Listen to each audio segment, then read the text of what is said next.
Hi hello ನಮಸ್ಕಾರ ಸ್ನೇಹಿತರೆ ವೀಕ್ಷಕರೇ, ಬನ್ನಿ ನಾನಿವತ್ತು ಬಿಳಿ ಕೂದಲ ಸಮಸ್ಯೆ ಯಾರಿಗೆಲ್ಲ ಕಾಡ್ತಾ ಇರುವಂಥವರಿಗೆ ತುಂಬಾ ನ್ಯಾಚುರಲ್ ರೀತಿಯಾಗಿ ನಿಮಿಷದಲ್ಲಿ ನಿಮ್ಮ ಬಿಳಿ ಕೂದಲು ಕಪ್ಪು ಬಣ್ಣಕ್ಕೆ ಮಾಡ್ಕೋಬೋದು. ಅದು ಕೂಡ ಯಾವ ಥರವಾಗಿ ಮಾಡ್ಕೋಬೋದು ಅಂತ ತೋರಿಸ್ಕೊಡ್ತಾ ಇದ್ದೀನಿ. ವಿಡಿಯೋ ಸ್ಕಿಪ್ ಮಾಡದೆ ಎಂಡ್ವರೆಗೂ ನೋಡಿ. ನೋಡಿದ ತಕ್ಷಣ ಟ್ರೈ ಮಾಡಿ. ನಿಮಗೂ ಕೂಡ ವಿಡಿಯೋ ಇಷ್ಟ ಆದರೆ 4 ಜನರಿಗೆ ಶೇರ್ ಮಾಡ್ಬೋದು. ಹಾಗಾದರೆ ಮಾಡೋದಕ್ಕಾಗಿ ಫಸ್ಟಿಗೆ ಸ್ನೇಹಿತರೆ, ಕಬ್ಬಿಣದ ಬಾಣಲಿ ನಾನಿವಾಗ ಸ್ಟವ್ ಮೇಲೆ ಬಿಸಿ ಮಾಡೋದಕ್ಕೆ ಇಟ್ಕೊಂಡಿದ್ದೆ. ಬಿಸಿ ಆಗ್ತಾ ಬಂತು ನೋಡಿ. ಬಿಸಿ ಆಗ್ತಾ ಬಂದಾಗ ಅದಕ್ಕೆ ನಾನಿವಾಗ ಸಾಸಿವೆ ಸೇರಿಸ್ತಾ ಇದ್ದೀನಿ. 1-2 ಸ್ಪೂನಷ್ಟು ಸಾಸಿವೆ ಹಾಕ್ಕೊಳ್ಳಿ. ಕಪ್ಪು ಸಾಸಿವೆ ಬೇಕಾಗುತ್ತೆ ನೋಡಿ. ಇದು ಯಾಕಂದರೆ ಕಪ್ಪು ಸಾಸಿವೆಯಲ್ಲಿ ತುಂಬಾ ಗುಣಮಟ್ಟ ಶಕ್ತಿಗಳು ಜಾಸ್ತಿ ಇರುತ್ತೆ. ಅದರಲ್ಲಿ ಸಾಸಿವೆ ಎಣ್ಣೆಯಿಂದ ಕೂಡ ನಮ್ಮ ಕೂದಲು ತುಂಬಾ ಬುಡದಿಂದ ಸ್ಟ್ರಾಂಗ್ನೆಸ್ ಆಗುತ್ತೆ. ಹಾಗೆ ನಮ್ಮ ಕೂದಲು ಚೆನ್ನಾಗಿ ಗ್ರೋತ್ ಆಗೋದಕ್ಕೂ ಕೂಡ ಶಕ್ತಿ ಕೊಡುತ್ತೆ. ಹಾಗಾಗಿ ಕಪ್ಪು ಸಾಸಿವೆನೇ ಯೂಸ್ ಮಾಡಬೇಕು. ಅದ್ರ ಜೊತೆಗೆ ನಾನು ಕರಿಬೇವು ಕೂಡ ಯೂಸ್ ಮಾಡ್ತಾ ಇದ್ದೀನಿ. ಕರಿಬೇವು ಯಾಕೆ ಯೂಸ್ ಮಾಡಬೇಕಂದ್ರೆ ನಮ್ಮ ಬಿಳಿ ಕೂದಲು ಕಪ್ಪು ಬಣ್ಣಕ್ಕೆ ಬರಬೇಕಲ್ವಾ ಸ್ನೇಹಿತರೆ.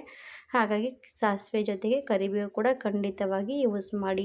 ಸಣ್ಣ ವಯಸ್ಸಿನಲ್ಲಿ ಕೂಡ ಮಕ್ಕಳಿಗೆ ಬಿಳಿ ಕೂದಲ ಸಮಸ್ಯೆ ಇದ್ದರೂ ಕೂಡ ಅವರು ಕೂಡ ಈ ರೀತಿ ಹಚ್ತಾ ಇರ್ಬೋದು. ಅವ್ರಿಗೂ ಕೂಡ ತುಂಬಾ ಯೂಸ್ಫುಲ್ ಆಗುತ್ತೆ. ಯಾಕಂದರೆ ಕೆಮಿಕಲ್ಗಿಂತ ತುಂಬಾ ಒಳ್ಳೆಯದನ್ಬೋದು. ಹಾಗಾಗಿ ಟ್ರೈ ಮಾಡ್ತಾ ಇರ್ಬೋದು ಸ್ನೇಹಿತರೆ. ಹಾಗಾಗಿ ನೋಡಿ, ಸಾಸಿವೆ ಮತ್ತು ನಾನು ಕರಿಬೇವು ಎರಡೂ ಕೂಡ ಚೆನ್ನಾಗಿ ಬಾಣಲಿಯಲ್ಲಿ ಹಾಕಿ ಹುರಿತಾ ಇರಬೇಕು. ಸಾಸಿವೆ ಏನಾಗುತ್ತೆ ಅಂದರೆ ತುಂಬಾ ನೋಡ್ತಾ ಇರ್ಬೋದು, ಹುರಿತಾ ಇರುವಾಗ ಅದರಲ್ಲಿ ಎಣ್ಣೆ ಅಂಶ ಇರುತ್ತಲ್ವ, ಅದೇನಂತೆ ಶೈನಿಂಗ್ ಆಗಿ ಎಣ್ಣೆ ಅಂಶ ಎಲ್ಲ ಮೇಲೆ ಬಿಟ್ಕೊಳ್ತಾ ಬರುತ್ತೆ. ಅಲ್ಲಿವರೆಗೂ ನಾನು ಹಾಗೆಯೇ ಚೆನ್ನಾಗಿ ಸಣ್ಣ ಉರಿ ಇಟ್ಕೊಂಡು ಹುರಿತಾನೇ ಇರ್ತೀನಿ ನೋಡಿ. ನಾವು ಸಾಸಿವೆ ಎಣ್ಣೆ ಕೂಡ ನಮ್ಮ ತಲೆಗೆ ಬಳಸೋದ್ರಿಂದ ನಮ್ಮ ಕೂದಲು ತುಂಬಾ ಬುಡದಿಂದ ಸ್ಟ್ರಾಂಗ್ ಆಗಿ, ಮತ್ತು ಕೂದಲು ಎಲ್ಲೆಲ್ಲಿ ಹೋಗಿರುತ್ತಲ್ಲ ಅಲ್ಲೆಲ್ಲ ಕೂಡ ಹಚ್ತಾ ಇದ್ದರೆ ನಮ್ಮ ಕೂದಲು ತುಂಬಾ ಹೊಸದಾಗಿ ಕೂದಲು ಬೆಳೆಯೋದಕ್ಕೆ ಸ್ಟಾರ್ಟ್ ಆಗುತ್ತೆ. ಹಾಗಾಗಿ ಅದು ಕೂಡ ಯೂಸ್ ಮಾಡ್ಕೋಬೋದು. ಮತ್ತು ನಮಗೆ ನೋಡಿ, ನ್ಯಾಚುರಲಾಗಿ ನಾವು ಎಲ್ಲಿಗಾದರೂ ಹೋಗಬೇಕಪ್ಪ, ನನಗೆ ಬಿಳಿ ಕೂದಲು ಸಮಸ್ಯೆ ಇದೆ, ನನಗೇನು ಕೂಡ ಹಚ್ಚೆ ಇಲ್ಲ, ಹಾಗೆ ಹೋಗೋದಕ್ಕೂ ಕೂಡ ಇಷ್ಟ ಆಗೋಲ್ಲ, ಆವಾಗ ನಾವು ಈ ಥರ ಮಾಡಿಟ್ಕೊಂಡ್ಬಿಟ್ರೆ ಸಾಕು. ನಿಮಿಷದಲ್ಲಿ ನಮ್ಮ ಕೂದಲು ಬಿಳಿ ಕೂದಲು ಕಪ್ಪು ಮಾಡಿಕೊಂಡ್ರೆ ಯಾವುದೇ ಫಂಕ್ಷನ್ಗೂ ಕೂಡ ಹೋಗ್ಬೋದು. ತುಂಬಾ ಯಾರಾದರೂ ನಮ್ಮ ಮನೆಗೂ ಕೂಡ ಬರೋರಿದ್ದರೂ ಕೂಡ ನಾವು ಯೂಸ್ ಮಾಡ್ಕೋಬೋದು. ಆವಾಗ ನಮ್ಮ ಕೂದಲು ತುಂಬಾ ನ್ಯಾಚುರಲ್ ಆಗಿ ನಮ್ಮ ಕೂದಲು ಕಪ್ಪುಗಾಗುತ್ತೆ ಸ್ನೇಹಿತರೆ. ಯಾವುದೇ ಕೆಮಿಕಲ್ಗಿಂತ ತುಂಬಾ ಉಪಯುಕ್ತ ಅನ್ಬೋದು. ಹಾಗಾಗಿ ಟ್ರೈ ಮಾಡ್ತಾ ಇರ್ಬೋದು. ಇವಾಗ ನೋಡಿ, ನಾನು ಸಾಸಿವೆ ಹಾಗೆಯೇ ಹುರಿತಾನೆ ಇದ್ದೀನಿ. ಸಣ್ಣ ಮೀಡಿಯಮ್ ಉರಿ ಇಟ್ಕೊಂಡೆ ಹುರಿ. ಯಾಕಂದರೆ ಸ್ವಲ್ಪ ಕೂಡ ದಪ್ಪ ಉರಿ ಇಟ್ಕೊಂಡ್ವಿ ಅಂದರೆ ಅದೇನಾಗುತ್ತೆ ಅಂದರೆ ಜಾಸ್ತಿ ಹೊಗೆ ಬರುತ್ತೆ. ಅದಕ್ಕೋಸ್ಕರ ಸ್ವಲ್ಪ ಸಣ್ಣ ಉರಿ ಮೇಲೆ ನಾವು ಇದೆಲ್ಲ ಪ್ರೊಸೆಸಿಂಗ್ ಮಾಡ್ಕೋಬೇಕಾಗತ್ತೆ. ನಿಮ್ಮ ಕೂದಲು ತುಂಬಾ ಜಾಸ್ತಿನೇ ಗ್ರೋತ್ನೆಸ್ ಆಗ್ತಾಯಿಲ್ಲ ಅಂದರೂ ಕೂಡ ನೀವು ಇದರಿಂದ ತುಂಬಾ ಚೆನ್ನಾಗಿ ಯೂಸ್ ಮಾಡ್ತಾ ಇದ್ದರೆ ನಿಮ್ಮ ಕೂದಲು ತುಂಬಾ ಗ್ರೋತ್ ಆಗೋದಕ್ಕೂ ಕೂಡ ಶಕ್ತಿ ಕೊಡುತ್ತೆ ಸ್ನೇಹಿತರೆ. ಇದೇನು ಒಂದೇ ಸರ್ತಿಗೆ ಯೂಸ್ ಮಾಡಬೇಕು, 2 ಸರ್ತಿ ಯೂಸ್ ಮಾಡಬೇಕಂತ ಏನಿಲ್ಲ. ನೀವು ಎಷ್ಟು ಸರ್ತಿ ಕೂಡ ಬಳಸಿದ್ರು ಕೂಡ ಕಡಿಮೆನೇ ಸ್ನೇಹಿತರೆ. ತುಂಬಾ ನ್ಯಾಚುರಲ್ ಆಗಲ್ವಾ. ಎಷ್ಟು ಸರ್ತಿ ಬಳಸಿದ್ರು ಕೂಡ ಏನು ಹಾನಿ ಆಗೋಲ್ಲ ಸ್ನೇಹಿತರೆ. ಇವಾಗ ನೋಡಿ, ಕಪ್ಪು ಸಾಸಿವೆ ಎಷ್ಟು ಚೆನ್ನಾಗಿ ಪಳಪಳಾನೆ ಹೊಳಿತಾ ಇರುವಂಥದ್ದು ಕಾಣಿಸ್ತಾ ಇರ್ಬೋದು. ಇದರಲ್ಲಿರುವಂಥದ್ದು ಎಣ್ಣೆ ಅಂಶ ಎಲ್ಲನೂ ಕೂಡ ಬಿಟ್ಕೊಳ್ತಾ ಬರುತ್ತೆ ನೋಡಿ. ಎಷ್ಟು ಶೈನಿಯಾಗಿ ಕಾಣಿಸ್ತಾ ಇರುವಂಥದ್ದು ಸಾಸಿವೆ. ಇವಾಗ ಇಷ್ಟೋ ತನಕ ಚೆನ್ನಾಗಿ ಸಣ್ಣ ಉರಿ ಮೇಲೆ ಫ್ರೈ ಮಾಡ್ತಾ ಬಂದಾಗ ಅದು ಕಪ್ಪಗಾಗ್ತಾ ಬರುತ್ತಲ್ವ, ಆವಾಗ ಅದೇನಾಗುತ್ತೆ ಅಂದರೆ ಹೊಗೆ ಬರೋದಕ್ಕೆ ಸ್ಟಾರ್ಟ್ ಆಗುತ್ತೆ. ಆವಾಗ ನಾವು ಏನು ಮಾಡಬೇಕಾಗತ್ತೆ ಅಂದರೆ ಸ್ಟವ್ ಆಫ್ ಮಾಡಬೇಕಾಗತ್ತೆ. ಸ್ಟವ್ ಆಫ್ ಮಾಡಿಕೊಂಡು ಒಂದು 2 ನಿಮಿಷ ತಣ್ಣಗಾಗೋದಕ್ಕೆ ಬಿಡಬೇಕು. ನೋಡಿ, ಇನ್ನೂ ಕೂಡ ಹೊಗೆ ಬರ್ತಾ ಇರೋದು. ಹಾಗೆ ಬರಲಿ, ಸ್ವಲ್ಪ ಕೈ ಆಡಿಸ್ತಾನೆ ಇರಬೇಕು.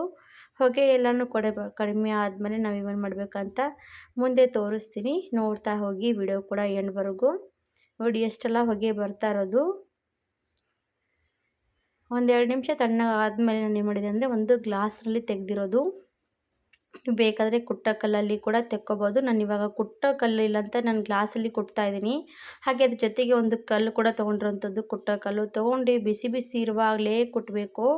ಸ್ವಲ್ಪ ಜಾಸ್ತಿ ಕೂಡ ತಣ್ಣಗಾಗೋದಕ್ಕೆ ಬಿಡಬೇಡಿ. ಸ್ವಲ್ಪ ಬಿಸಿ ಇರಬೇಕು. ಆವಾಗಲೇ ಕುಟ್ತಾ ಇರುವಾಗ ಏನಾಗುತ್ತೆ ಅಂದರೆ ಸಾಸಿವೆಯಲ್ಲಿರುವಂಥ ಎಣ್ಣೆನ ಅಂಶ ಎಲ್ಲ ಕೂಡ ಕರಿಬೇವು, ಸಾಸಿವೆ ಎಲ್ಲನೂ ಕೂಡ ಮಿಕ್ಸ್ ಆಗಿ ತುಂಬಾ ಶಕ್ತಿಶಾಲಿ ಆಗುತ್ತೆ. ಅದರಿಂದ ನಮಗೆ ಕೂದಲಿಗೆ ಬಿಳಿ ಕೂದಲ ಸಮಸ್ಯೆ ತುಂಬಾ ಒಳ್ಳೆ ರಿಸಲ್ಟ್ ಸಿಗುವಂಥದ್ದು ನೋಡಿ. ಹಾಗಾಗಿ ಈ ಥರ ಸ್ವಲ್ಪ ಬಿಸಿ ಬಿಸಿ ಇರುವಾಗಲೇ ಕುಟ್ಕೋಬೇಕು. ಮಿಕ್ಸಿಯಲ್ಲಿ ಮಾತ್ರ ಮಾಡೋದಕ್ಕೆ ಹೋಗಬೇಡಿ. ಯಾಕಂದರೆ ಮಿಕ್ಸಿಯಲ್ಲಿ ಮಾಡಿದ್ರೆ ನಮಗೆ ಒಳ್ಳೆ ರಿಸಲ್ಟ್ ಸಿಗೋದಿಲ್ಲ. ಕುಟ್ಟ ಕಲ್ಲಲ್ಲಿ ಮಾತ್ರ ತುಂಬಾ ಒಳ್ಳೆ ರಿಸಲ್ಟ್ ಸಿಗುತ್ತೆ.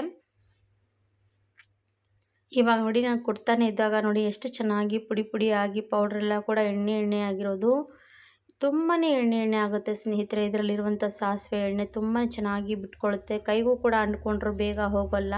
ಹಾಗಾದರೆ ನಮ್ಮ ಕೂದಲಿಗೆ ಹಚ್ಕೊಂಡ್ರೆ ಸಾಕು, ಬಿಳಿ ಕೂದಲು ನ್ಯಾಚುರಲಾಗಿ ಕಪ್ಪಾಗಿ ಫಳಫಳನೆ ಹೊಳಿತಾ ಹೋಗುತ್ತೆ ನೋಡಿ ಕೂದಲು ಕೂಡ. ಇವಾಗ ಇದಕ್ಕೆ ಒಂದು 2-3 ಡ್ರಾಪ್ ಕೊಬ್ಬರಿ ಎಣ್ಣೆ ಕೂಡ ಮಿಕ್ಸ್ ಮಾಡ್ಕೊಂಡ್ಬಿಡಿ. ಗ್ಲಾಸ್ನಲ್ಲಿ ಮಿಕ್ಸ್ ಮಾಡಿಕೊಂಡು ಮತ್ತೊಂದು ಸ್ವಲ್ಪ ಚೆನ್ನಾಗಿ ಕಲ್ಲಿಂದ ಕುಟ್ಕೊಳ್ತಾ ಇದ್ದೀನಿ. ಕೊಬ್ಬರಿ ಎಣ್ಣೆ ಹಾಕೋದ್ರಿಂದ ಅದು ಕೂಡ ಚೆನ್ನಾಗಿ ನಮ್ಮ ಕೂದಲಿಗೆ ಗ್ರೋತ್ನೆಸ್ ಹೆಚ್ಚಿಗೆ ಮಾಡುತ್ತೆ. ಹಾಗಾಗಿ ಇದರಿಂದ ಕೊಬ್ಬರಿ ಎಣ್ಣೆ ಕೂಡ ಇದರಲ್ಲಿ ಆ್ಯಡ್ ಮಾಡ್ಕೋಬೋದು.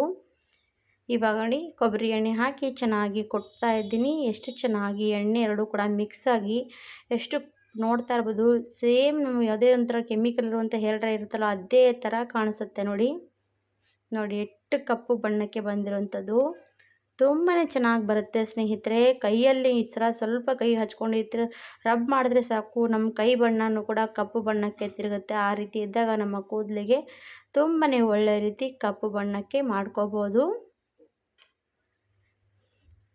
ಇವಾಗ ನೋಡಿ ಎಷ್ಟೆಲ್ಲ ನಾನು ಕಪ್ಪು ಬಣ್ಣಕ್ಕೆ ಮಾಡಿರೋವಂಥದ್ದು ನೋಡಿ ರೆಡಿ ಆಯಿತು. ಇವಾಗ ನೋಡ್ತಾ ಇರ್ಬೋದು ಗ್ಲಾಸ್ ಎಲ್ಲ ಪೂರ್ತಿ ಕಪ್ಪು ಬಣ್ಣ ಆಗಿರೋವಂಥದ್ದು. ಹಾಗೆ ಎಷ್ಟು ಬೇಕೋ ಅಷ್ಟು ಈ ರೀತಿ ಮಾಡಿ ಇಟ್ಕೊಂಡ್ಬಿಟ್ರೆ ಸಾಕು, ಎಲ್ಲಿಗೆ ಬೇಕಾದರೂ ಕೂಡ ತೊಗೊಂಡು ಹೋಗ್ಬೋದು ಸ್ನೇಹಿತರೆ. ಇವಾಗ ಒಂದು ಸಣ್ಣ ಡಬ್ಬಿ ತೊಗೊಂಡಿದ್ದೀನಿ. ಸಣ್ಣ ಡಬ್ಬಿಯಲ್ಲಿ ನಾನು ಇವಾಗ ಸ್ಟೋರ್ ಮಾಡಿ ಇಟ್ಕೊಳ್ತೀನಿ. ನನಗೆ ಯಾವಾಗ ಬೇಕು ಆವಾಗ ನಾನು ಈ ಥರ ಮಾಡಿರೋವಂಥದ್ದು ಯೂಸ್ ಮಾಡ್ತಾ ಇರ್ತೀನಿ. ಹಾಗೆ ಕೂಡ ನೀವು ಕೂಡ ಈ ಥರ ಮಾಡಿಟ್ಕೊಂಡ್ಬಿಟ್ರೆ ನೀವು ಕೂಡ ಯೂಸ್ ಮಾಡ್ಕೋಬೋದು ನೋಡಿ. ಒಂದು ಉಂಡೆ ಥರ ರೆಡಿ ಆಗಿರೋವಂಥದ್ದು ಎಣ್ಣೆ ಥರ ಕಾಣಿಸ್ತಾ ಇರ್ಬೋದು ಮೇಲಿಂದ ನಿಮಗೆಲ್ರಿಗೂ ಕೂಡ. ಈ ಥರ ಇರುವಾಗ ಒಂದು ಡಬ್ಬಿಯಲ್ಲಿ ಹಾಕಿಟ್ಕೊಂಡ್ಬಿಟ್ರೆ ಸಾಕಾಗುತ್ತೆ. ಒಂದೇ ಒಂದು ಬೆರಳಿನಿಂದ ಸ್ವಲ್ಪ ಕೈಗೆ ರಬ್ ಮಾಡಿಕೊಂಡು ನಿಮ್ಮ ಕೂದಲಿಗೆ ಅಪ್ಲೈ ಮಾಡ್ಕೋಬೋದು. ಏನು ನಾವು ಜಾಸ್ತಿ ಬ್ರಷ್ನಿಂದ ಹಚ್ಕೋಬೇಕಂತ ಏನಿಲ್ಲ. ಈ ರೀತಿ ಕೈಯಿಂದ ರಬ್ ಮಾಡಿಕೊಂಡು ನಮ್ಮ ಬಿಳಿ ಕೂದಲಿಗೆ ಹಾಗೆ ನಾವು ಕೈ ಹಚ್ಚಿದ್ರೆ ಸಾಕು, ನಮ್ಮ ಬಿಳಿ ಕೂದಲು ಕಪ್ಪಗಾಗ್ಬಿಡುತ್ತೆ ನೋಡಿ. ಹಾಗಿದ್ರೆ ಟ್ರೈ ಮಾಡಿ, ಇಷ್ಟ ಆದರೆ ಲೈಕ್ ಮಾಡಿ, ಸಬ್ಸ್ಕ್ರೈಬ್ ಮಾಡಿ, ಶೇರ್ ಮಾಡಿ ಅಂತ ಕೇಳ್ಕೊಳ್ತೀನಿ. ನೋಡಿ ಎಷ್ಟು ಚೆನ್ನಾಗಿ ಎಣ್ಣೆ ಬಿಟ್ಕೊಳ್ತಾ ಬರುತ್ತೆ ಅದರ ಮೇಲಿಂದನೂ. ಹಾಗೆ ಎಣ್ಣೆ ಯೂಸ್ ಮಾಡ್ತಾ ಇರ್ಬೋದು ತಲೆಗೆ. ತುಂಬಾ ನ್ಯಾಚುರಲ್ ಪದ್ಧತಿಯಲ್ಲಿ ಕಪ್ಪು ಮಾಡ್ಕೋಬೋದು. ಹಾಗಿದ್ರೆ ಇವತ್ತಿನ ವಿಡಿಯೋ ಇಷ್ಟ ಆದರೆ ಲೈಕ್ ಆ್ಯಂಡ್ ಸಬ್ಸ್ಕ್ರೈಬ್ ಮಾಡದೆ ಹೋಗ್ಬಿಡಿ. ಧನ್ಯವಾದ.